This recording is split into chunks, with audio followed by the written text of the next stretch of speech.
Session 422, Chapter 3, Verse 95. قل صدق الله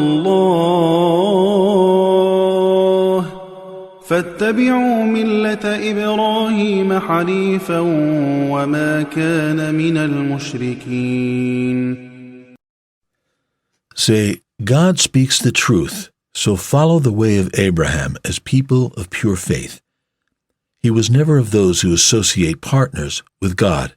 Chapter 3, Verse 95. At the time of our beloved Muhammad, there were two superpowers, Rome and Persia. While the Muslims were being persecuted in Mecca, the Persians, who worshipped fire, won a major victory over the Roman Christian army. The disbelievers of Mecca were overjoyed, and they mocked the Muslims that the same would happen to them soon. At that time, Allah revealed the following verse: The Byzantine Romans have been defeated in the lands close by, but they, after their defeat, will be victorious in a few years' time. God is in command, first and last. On that day, the believers will rejoice. Chapter 30, verse 2 through 4. Linguistically, the word few means any number between 3 and 9.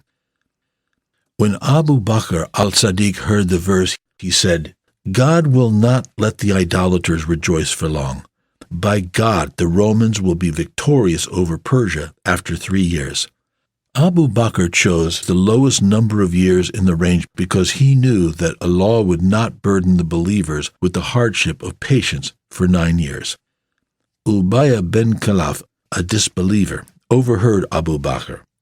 He rushed to him and said, Would you bet me over what you have just said?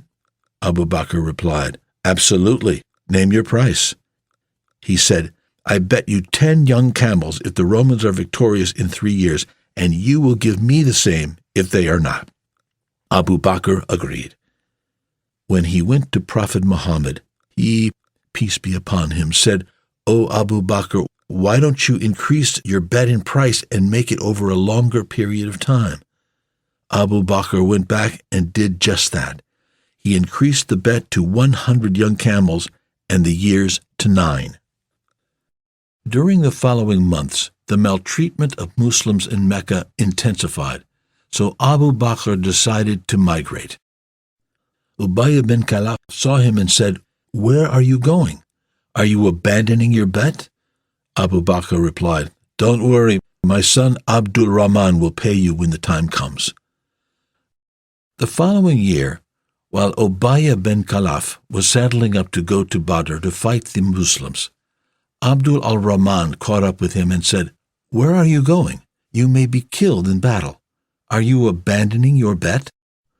Aby laughed and replied, Don't worry, my son will pay you when the time comes. In the battle of Badr, Aby sustained a wound from our beloved Muhammad and died. On the same day, the Romans won a major battle against Persia, and Ubay's grieving son had to deliver 100 young camels to Abdul Rahman, son of Abu Bakr.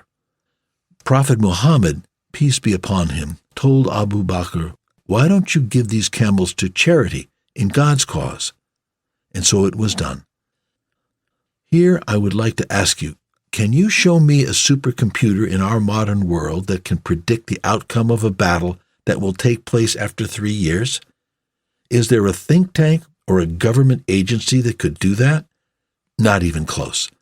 Muhammad, an illiterate man residing in Arabia in the 7th century, had no information about the strength of the Romans or the Persians, nor access to data, satellite images, or spy information.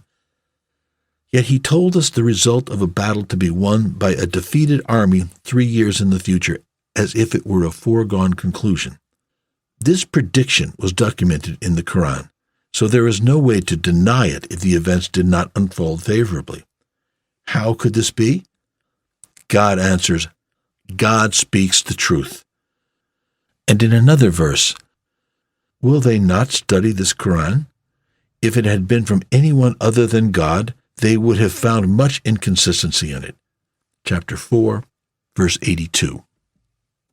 Speaking the truth occurs when the spoken words match reality. When Allah, who knows everything from pre-eternity, speaks, the reality must come to match exactly what the Almighty said. Would a true God speak words conveyed by messengers and recorded in the scriptures only for life's events to contradict these words? That could never be. Thus, when Allah decrees a matter of faith or life, He knows from perpetuity that it will occur precisely as He said, even if the circumstances at the time do not instill confidence or support understanding. When Islam began in Mecca, the Muslims were few in number and heavily persecuted. Many of them had to leave their homes and possessions and migrate to protect their lives. At that time, God revealed the following verse: "Their forces will be routed and they will turn tail and flee." Chapter 54, verse 45. How can we believe a message promising the defeat of the strongest army in Arabia by a group incapable of protecting itself? We answer, God speaks the truth, because for such a message to hold any weight, it can only come from the one who possesses absolute power and complete knowledge, and has control over time, space, and creation. When Muhammad, peace be upon him, conveyed God's message, Omar ibn al-Khattab wondered loudly, what army?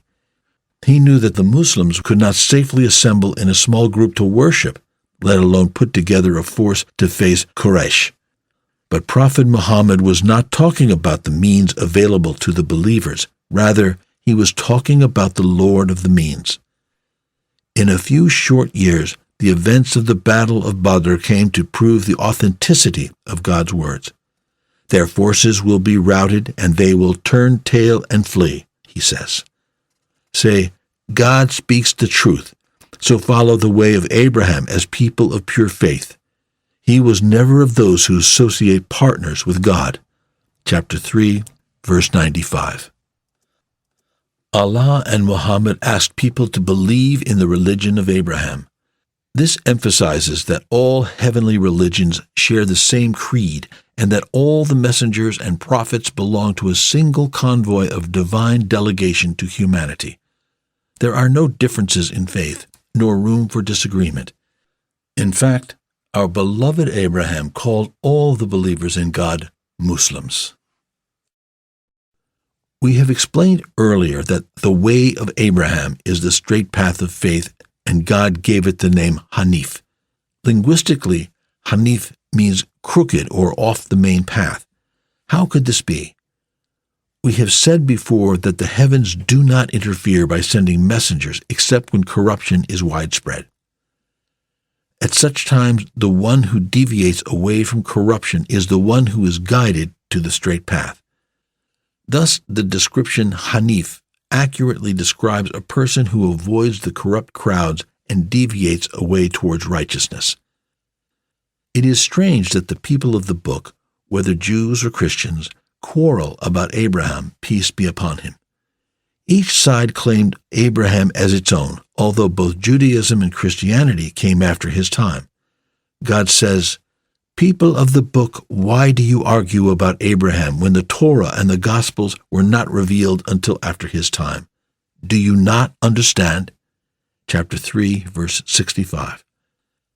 Such arguments only come from extreme ignorance. Our beloved Abraham is the grandfather of the prophets, and he belongs to every monotheistic believer. Thus, God added, he was never of those who associate partners with God, pointing out that both the Jews and Christians have gravely erred in their faith. How, you may ask? We answer the Jews' claim that Uzair was the son of God, and the Christian made a similar claim about Jesus. They both ascribed partners to the Almighty. Similarly, the Meccans and the Arabs before Islam worshipped idols and, at the same time, claimed to follow in the footsteps of Abraham. They pointed to the fact that they were preserving the Kaaba and the rituals of Hajj taught by Abraham. Allah absolves Abraham from such ridiculous claims. He says, "Say, God speaks the truth, so follow the way of Abraham as people of pure faith. He was never of those who associate partners with God."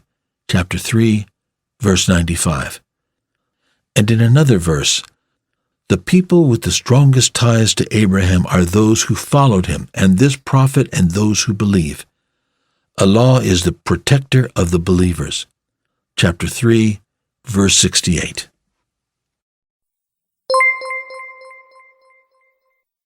The Prophet, peace be upon him, said, "Convey my teachings to the people, even if it is only a single verse."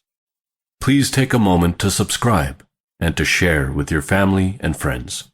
Visit us at www.qurangarden.com.